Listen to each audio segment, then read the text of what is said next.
അന്നഗ്രഹാരരാത്രിയിൽ തേരുവന്നപ്പോൾ കരതാരിൽ നമ്മൾ മൺചെരാതും കൊണ്ടു നടന്നില്ലേ, തിരിയൂതി മെല്ലെ നെഞ്ചിൽ ചേർത്തില്ലേ ചെന്താർമിഴി. തന്നെ നോക്കി നിറമിഴിയാതെ നിൽക്കുന്ന മിത്രയെ പാടെ അവഗണിച്ചുകൊണ്ട് രുദ്രൻ മുകളിലേക്ക് കയറാൻ ഒരുങ്ങിയത്. പെട്ടെന്നാണ് പുറത്തുനിന്ന് എന്തോ ഒരു ശബ്ദം അവൻ കേട്ടത്. രണ്ടുപേരും പരസ്പരം ഹാളിലേക്ക് തിരിഞ്ഞു നോക്കിയതും കണ്ടു.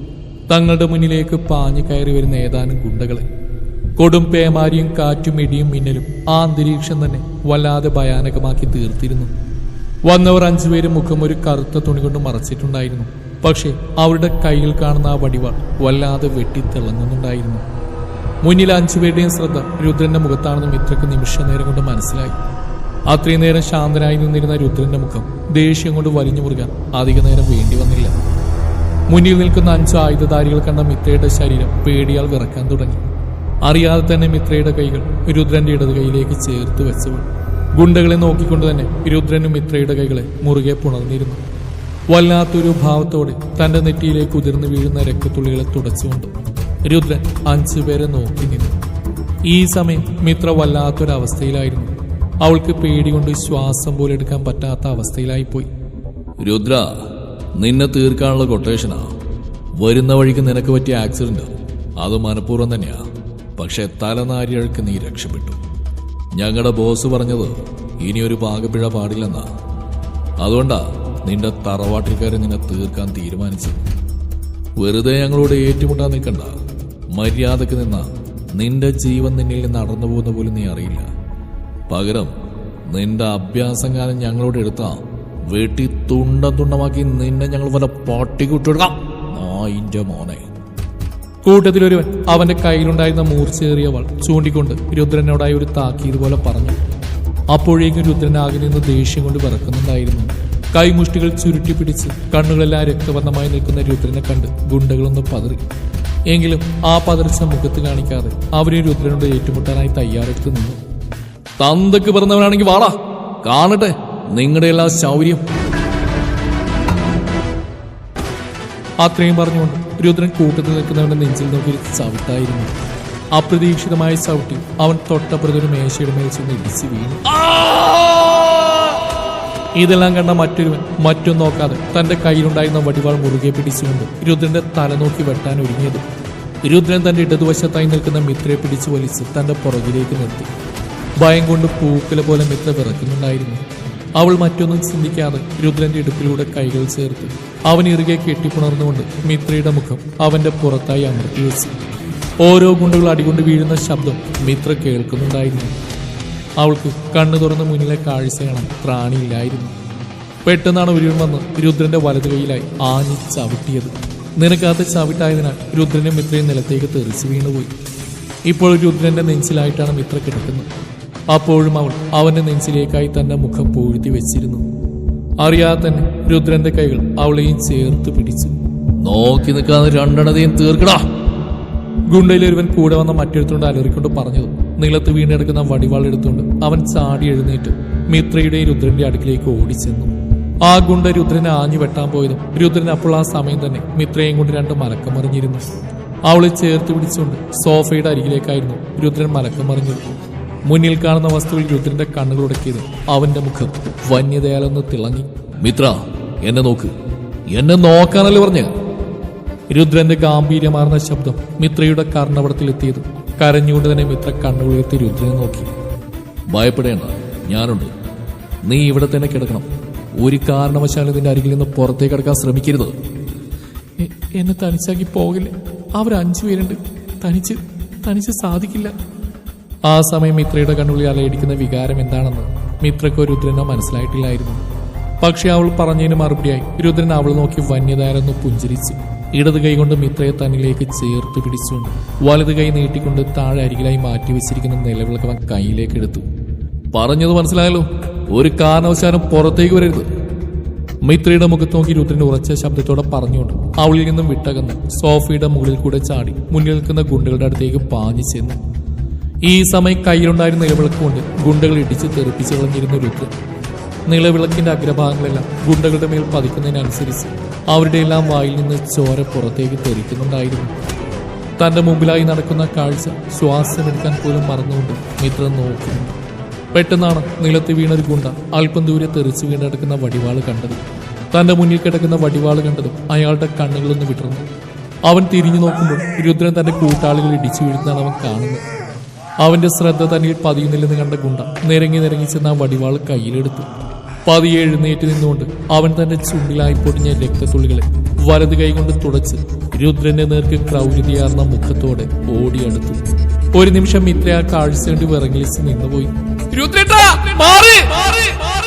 പുറകിൽ നിന്നും മിത്രയുടെ ശബ്ദം കേട്ടത് മുന്നിൽ നിൽക്കുന്നവന്റെ കഴുത്തിൽ കുത്തിപ്പിടിച്ചുകൊണ്ട് തിരിഞ്ഞു നോക്കിയ രുദ്രൻ കാണുന്നു തന്റെ അരികിലേക്ക് പാഞ്ഞു വരുന്ന ഒരു ഗുണ്ടയാണ്. രുദ്രനെ ലക്ഷ്യം വെച്ചുകൊണ്ട് തന്റെ കയ്യിലുണ്ടായിരുന്ന വടിവാളായ രുദ്രന്റെ വയറിനടുത്തേക്ക് കുത്താൻ വേണ്ടി പോയത്.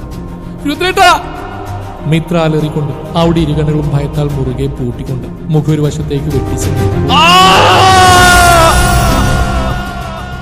ആരുടെ അലർച്ചയായിട്ട് മിത്ര ഞെട്ടിക്കൊണ്ട് മുന്നിലേക്ക് നോക്കിയത്. നേരത്തെ കുത്താൻ വേണ്ടി ലക്ഷ്യം വെച്ച് വന്നിരുന്ന ഗുണ്ട മറ്റൊരു ഗുണ്ടയുടെ വയറിലേക്കാണ് ആ വടിവാൾ കുത്തിയിറക്കിയെന്ന് അവൾക്ക് മനസ്സിലായി. കൂട്ടത്തിൽ ഒരുവനെ കുത്തിയിട്ടിയതും ഗുണ്ടകളെല്ലാവരും കൂട്ടമായി വന്നുകൊണ്ട് ഒരുതനെ ചവിട്ടി വീഴ്ത്തി. അതുകൊണ്ട് മിത്ര അവന്റെ അടുക്കിലേക്ക് പാഞ്ഞു വരുമ്പോഴേക്കും അവർ നാലുപേരും കുത്തേറ്റവനെയും കൊണ്ട് പുറത്തേക്ക് ഇറങ്ങി ഓടിയിരുന്നു. മിത്ര ഓടി വന്ന് കൈകളിൽ പിടിച്ചുകൊണ്ട് അവനെ പിടിച്ച് എഴുന്നേൽപ്പിച്ചു.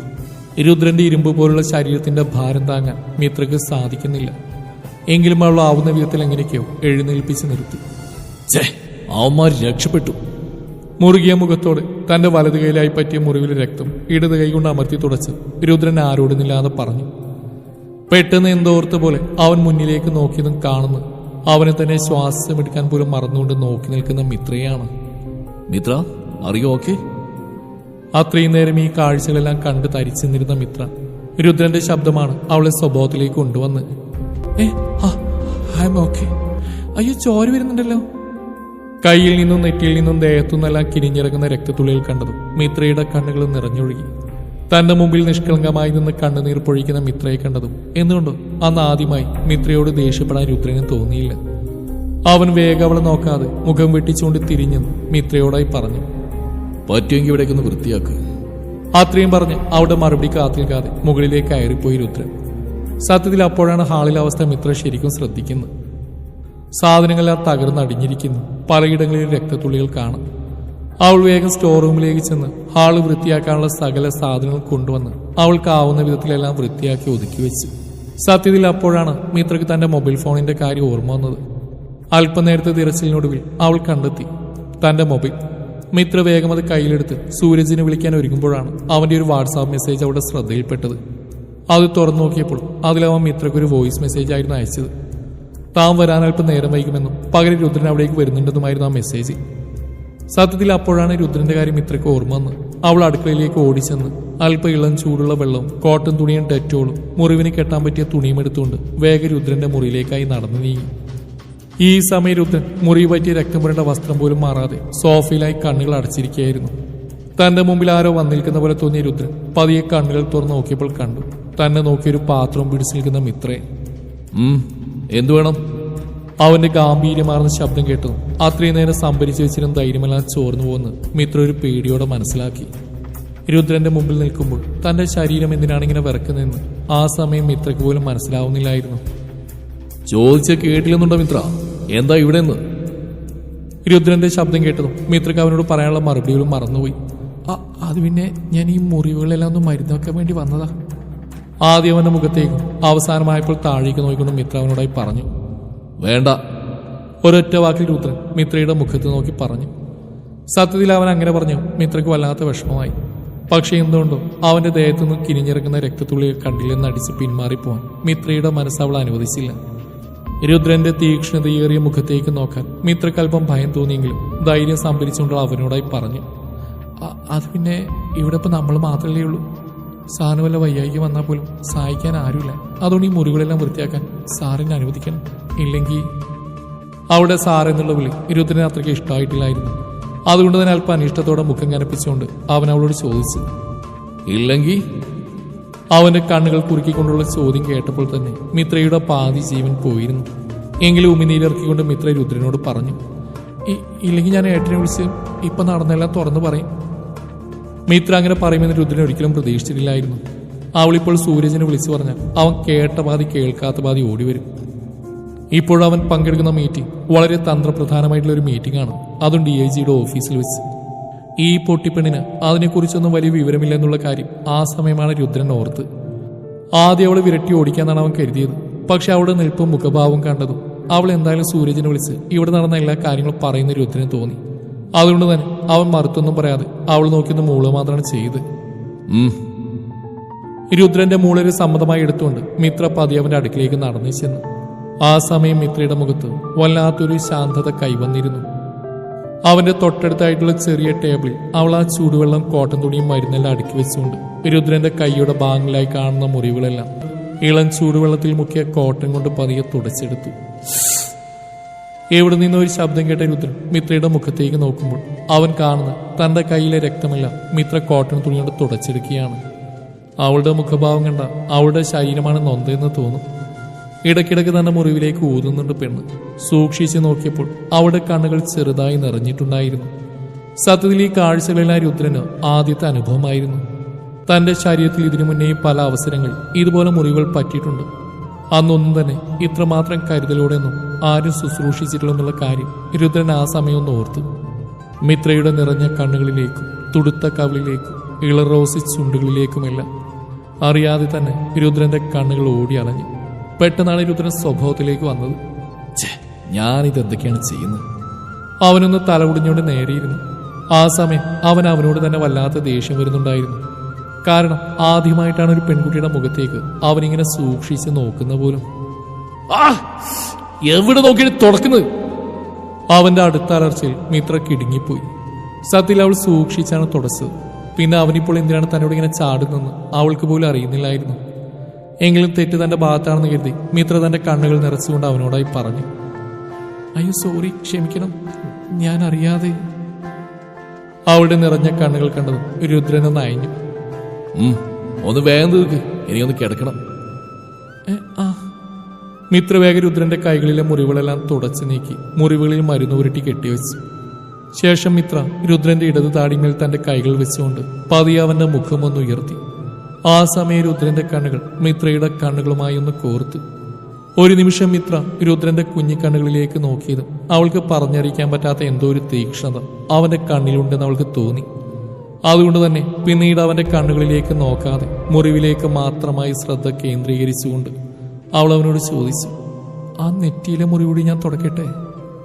അവളുടെ ചോദ്യത്തിന് അപ്പോഴവൻ കനപ്പിച്ചെന്ന മൂളുക മാത്രമാണ് ചെയ്ത്. നെറ്റിയിലെ മുറിവും കൂടി മിത്ര ക്ലീൻ ചെയ്ത് കൊടുത്തു കഴിഞ്ഞതും പിന്നീടുള്ള മുറിവുകളെല്ലാം അവന്റെ ശരീരത്തിലായിരുന്നു. എന്തുകൊണ്ടോ അവനോട് ഡ്രസ്സ് മാറി വരാൻ പറയാൻ മിത്രയ്ക്ക് ജാളിത തോന്നി. മിത്രയുടെ നിൽപ്പ് കണ്ടതും രുദ്രൻ അവളെ തുറച്ചു നോക്കിക്കൊണ്ട് ഗൗരവത്തിൽ ചോദിച്ചു, ഇനി എന്താ, കഴിഞ്ഞില്ലേ? കഴിഞ്ഞു. അവൾ വേഗം അത്രയും പറഞ്ഞു നേരത്തെ കൊണ്ടുവന്ന കോട്ടനും മെഡിസിനും എല്ലാം എടുത്ത് പുറത്തേക്ക് ഇറങ്ങിപ്പോയി. മിത്ര ഇറങ്ങിപ്പോയതും രുദ്രൻ ഓടി വന്ന് തന്റെ മുറിയുടെ കഥ കടച്ചു. ഒരു നിമിഷം തന്റെ മുമ്പിലായി കാണുന്ന നിലക്കണ്ണാടിയിലേക്ക് രുദ്രൻ തന്റെ പ്രതിബിംബം ഒന്ന് നോക്കി. മിത്ര കെട്ടിക്കൊടുത്ത് തന്റെ നെറ്റിയിലെ മുറിവിലേക്കും കൈകളിലെ മുറിവുകളിലേക്കും അവന്റെ നോട്ടം ഒന്ന് ചെന്നെത്തി. ആ മുറിവുകളിലേക്ക് നോക്കും തോറും മിത്രയുടെ മുഖമായിരുന്നു അവന് ഓർമ്മ വന്നത്. നേരത്തെ ആ ഗുണ്ടകളുമായി ഉണ്ടായ സംഘടനത്തിൽ അവൾ തന്നെ രുദ്രേട്ടായെന്ന് വിളിച്ചത് അവന്റെ കാതുകളിൽ ഇപ്പോഴും മുഴങ്ങി കേൾക്കുന്ന പോലെ രുദ്രന് തോന്നി. പക്ഷെ അതേസമയം തന്നെ ഗുണ്ടകൾ ആക്രമിക്കാൻ വന്ന ഓരോ രംഗങ്ങൾ അവന് ഓർമ്മ വന്നു. അവന്റെ മുഖമെല്ലാം ദേഷ്യം കൊണ്ട് വിറക്കുന്നുണ്ടായിരുന്നു. തൽക്ഷണം മിത്ര നേരത്തെ കെട്ടിക്കൊടുത്ത മുറിവിൽ നിന്നും ചെറുതായി രക്തം കിനിയുന്നുണ്ടായിരുന്നു. നീ എവിടെ പോയി ഒളിച്ചാലും കണ്ടുപിടിച്ചിരിക്കുന്നില്ല. ആ സമയം രുദ്രന്റെ മുഖത്ത് വല്ലാത്തൊരു പൈശാചികത നിറഞ്ഞാടുന്നുണ്ടായിരുന്നു. ഈ സമയം രുദ്രന്റെ എതിർവശത്തുള്ള മുറിയിൽ കിടന്നുറങ്ങുന്ന മിത്രയും വല്ലാത്തൊരവസ്ഥയിലായിരുന്നു. അല്പം മുന്നേ ഇവിടെ തറവാട്ടിൽ നടന്ന ഓരോ സംഭവ വികാസങ്ങളും അവരുടെ മനസ്സിലൂടെ മിന്നിമാഞ്ഞു. രുദ്രനെ ഗുണ്ടയിലൊരു വാളുകൊണ്ട് ആഞ്ഞു വെട്ടുവാൻ ഒരുക്കുന്ന കാഴ്ച മിത്രയുടെ കണ്ണുകളിൽ വീണ്ടും തെളിഞ്ഞു കണ്ടത് അവളുടെ കുഞ്ഞ് ശരീരമൊന്ന് വിറച്ചുപോയി. അറിയാതെ തന്നെ മിത്ര പേടികൊണ്ട് ബെഡിൽ നിന്ന് ചാടി എണീറ്റു. മിത്ര വല്ലാതെ കിതക്കുന്നുണ്ടായിരുന്നു. ഒപ്പം അവളുടെ മുഖമെല്ലാം വിയർപ്പ് കണങ്ങൾ പൊടിഞ്ഞിരുന്നു. എന്തുകൊണ്ടോ മിത്രക്ക് ആ സമയം തന്നെ രുദ്രനെ കാണാൻ തോന്നി. മറ്റൊന്നും ചിന്തിക്കാതെ തന്നെ അവൾ തന്റെ മുറിയുടെ വാതിൽ വലിച്ചു തുറന്നുകൊണ്ട് രുദ്രൻ കിടക്കുന്ന മുറി ലക്ഷ്യമാക്കി നീങ്ങി. വാതിൽ പതിയെ തള്ളി തുറക്കുമ്പോൾ മിത്ര ഉമിനീരിറക്കുന്നുണ്ടായിരുന്നു ഭയത്താൽ. എങ്കിലും അവന് ഒരു നോക്ക് കാണാതെ അവൾക്ക് ഉറങ്ങാൻ സാധിക്കില്ലെന്ന് മനസ്സിലായപ്പോൾ മിത്ര ധൈര്യം സംഭരിച്ചുകൊണ്ട് പതിയെ ശബ്ദമുണ്ടാക്കാതെ രുദ്രൻ കിടക്കുന്ന കട്ടിലിനരികിലേക്ക് മിത്ര നടന്നു ചെന്നു. ജനവാതിൽ തുറന്നു കിടക്കുന്നതുകൊണ്ട് തന്നെ പുറത്തെ മിന്നലിന്റെ വെളിച്ചം ആ മുറിയിലേക്ക് പ്രതിഫലിക്കുന്നുണ്ടായിരുന്നു. മിത്ര സൂക്ഷിച്ച് നോക്കുമ്പോൾ രുദ്രന്റെ മുഖത്താകെ വിയർപ്പ് കണങ്ങൾ പൊടിഞ്ഞിട്ടുണ്ട്. മിത്ര ഒന്നുകൂടി ശ്രദ്ധിച്ച് നോക്കിയപ്പോൾ മനസ്സിലായി അവൻ എന്തൊക്കെയോ ഉറക്കത്തിൽ പറയുന്നുണ്ടെന്ന്. കട്ടിലിന്റെ നടുവിലായിട്ടാണ് അവൻ കിടക്കുന്നത്. ഇടയ്ക്കിടയ്ക്ക് വല്ലാതെ വിറക്കുന്നുണ്ട്. ഈ സമയമാണ് രുദ്രന്റെ ശരീരത്തിൽ നിന്ന് അകന്നു മാറിക്കിടക്കുന്ന പുതപ്പ് അവളുടെ ശ്രദ്ധയിൽപ്പെട്ടത്. എന്തോ ഒരു തോന്നൽ മിത്ര പതിയെ കട്ടിലേക്ക് കയറി നിന്ന് പുതപ്പെടുത്ത് നന്നായിട്ട് രുദ്രനെ പുതപ്പിച്ചു കൊടുത്തു. അവനെ നോക്കി പതിയെ പിന്തിരിഞ്ഞ് നടക്കാൻ തുടങ്ങിയത്. പെട്ടെന്നാണ് രുദ്രൻ അവളെ പിടിച്ചു വലിച്ച് ബെഡിലേക്ക് ഇട്ട് അവളുടെ നെഞ്ചിലായി തന്റെ മുഖം ചേർത്ത് വെച്ച് കിടന്നത്. ഒരു നിമിഷം ശ്വാസം എടുക്കാൻ പോലും മറന്നുകൊണ്ട് മിത്ര അങ്ങനെ കിടന്നുപോയി.